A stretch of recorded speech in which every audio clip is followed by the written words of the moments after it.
This is the Lone Crater YouTube. We hope this video helps. You start by prepping the silk. Wash, iron, and stretch it tightly on a hoop or frame so paint won't bleed.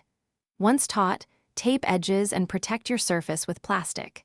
Mix your silk paints with 10-20% extender or water as needed to reach a flowing consistency. You want paint that moves but doesn't pool. Load a fine-tipped applicator or brush and test on a scrap. Now trace or sketch your design lightly with water-soluble pencil before committing to paint. Begin applying paint from the center of areas to control spread. You'll push color outward for soft gradients or drop pigment into wet fields for blooming effects. When you need sharp edges, draw gutta or resist first and allow it to dry.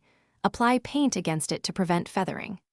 Thin layers build depth. Layer 1. Let tack up, then add translucent glazes. Make sure to rotate the piece for even drying and to avoid accidental drips running into fresh, wet areas. Let the painted silk air dry completely until slightly tacky, then fix the dyes by steaming or ironing according to your paint's instructions. This bonds color into the fibers. After fixing, rinse any residual resist gently with cool water and mild soap if needed. If paints bleed or muddle, rehydrate the area lightly, lift excess with a clean sponge, and redraw crisp lines with gutta.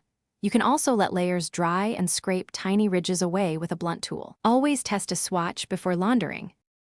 Thanks for watching. Consider subscribing if we helped you.